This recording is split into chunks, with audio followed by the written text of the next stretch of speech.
Hey everybody, welcome into your go-to show for sports here on the shore, the Delmarva Sports Insider. I'm Sports Director Anthony Joseph. And I'm Chris Brunk. Welcome into the show. Of course, we've got tons of local sports to get to tonight, but first, winter weather has descended upon Delmarva, so we're going to send things over to Chief Meteorologist Rich Werdzik for a look at your first forecast. Yeah, that's right, Chris. Earlier, it looked like a snow globe out there with the thick snowflakes flying through the sky, and it was a little nasty there for a bit, but all that activity is now off the coast, and we're watching temperatures fall. So there could be some slick spots developing here in the next couple of hours. Going to be below freezing, obviously, through the night, starting off tomorrow in the upper 20s, but where there's not going to be much headway in the upward direction with temperatures tomorrow. And then Chris and Anthony, all eyes on the big storm Sunday night. I'll be tracking that coming up a little bit later on in the show. Thank you, Rich. Let's go over what we have in store for your show tonight. Yes, we have a recap of the best moments from the Governor's Challenge. The War on the Shore tournament is going on, some highlights from that. Also, we'll have an interview with Sussex Central alumni soccer star, which she is playing another sport for the first time. And don't forget to stick around to find out who will be this week's WMDT Athlete of the Week. It's rare to find a college two-sport athlete, but we found one, and she's local doing that. The former Sussex Central soccer star, Bailey Perdue. She's now a two-sport athlete in college. She's wrestling at McDaniel College during her junior season. The college started the wrestling program this year. She's looking for her first victory on the season. She has 6 more matches to pick up that win. Perdue is enjoying wrestling and the competition. Perdue talks about what she likes about wrestling. I would say the one-on-one aspect of it. I know with soccer, it's kind of a team sport. You're kind of playing not only for yourself, but for your team as well. And I think wrestling, you're just kind of out on the mat and basically just one-on-one against another person, trying to use your own thoughts to get you through it. So I did wrestling in the beginning to just, try something new and get out of my comfort zone a little bit. So I will continue to do that. I'm going to finish out the year and probably wrestle next year as well.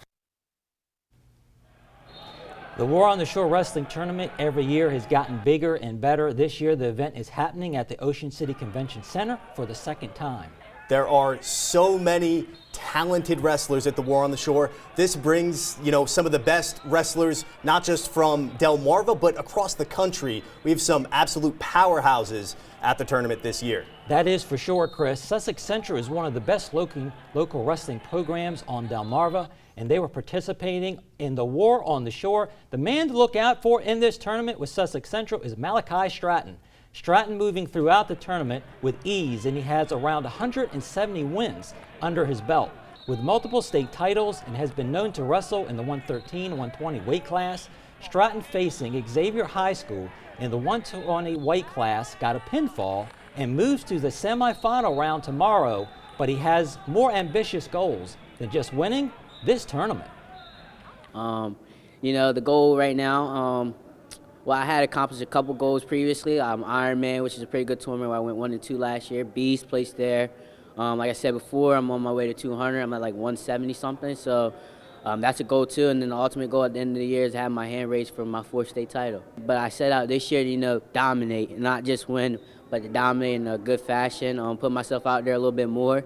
And guys that didn't see me, the previous years, make sure I'm seen this year.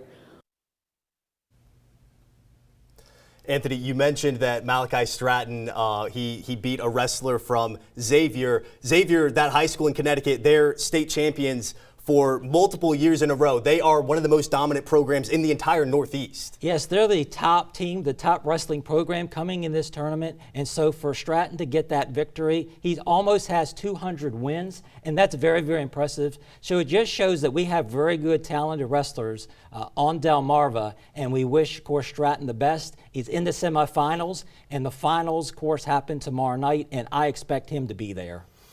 Yeah, he is certainly a really impressive athlete. And of course, we wrapped up the Governor's Challenge this week. Maybe the most exciting time of year for local hoops fans.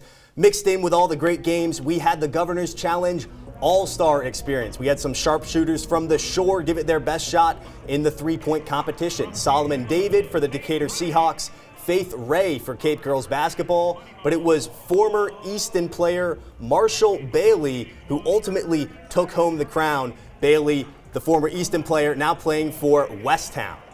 And also a fan favorite event, the annual Slam Dunk contest. It came down to Jacob Ross from SoCal and Brandon Woodward from Bishop McNamara. These athletes showing off their best, putting on an absolute show for the crowd. Ultimately, it was Brandon Woodward who won the hardware as the 2024 Governor's Challenge Slam Dunk Contest winner. And for a local team, Cambridge South Dorchester had some pretty noteworthy results at the Governor's Challenge. They put in a dominant performance against Laurel, then they fell short against Seaford, with the Blue Jays living from behind the arc in that game. Cambridge losing by 10 to Seaford. The tournament's always a really good measuring stick for these Maryland teams because it's really the only chance they get to play schools from Delaware and vice versa. It's the only chance that these Delaware teams get to play these Maryland schools. It's a good time for these teams to be able to compare themselves to local competition they don't usually see. Now, it's one of the best tournaments, of course, in the country. Stay updated while you're at these games in real time. Follow WMDT Sports on Facebook and X right now. That'll do it for the A block. We're calling our first time out, but when we return, I'm sitting down with Dover head coach Stephen Wilson ahead of his big matchup this weekend. That's it. Coming up more with the Delmarva Sports Insider when we return. My name is Vincent Evans, boys basketball coach at Seaford High School, and you are watching Delmarva Sports Insider.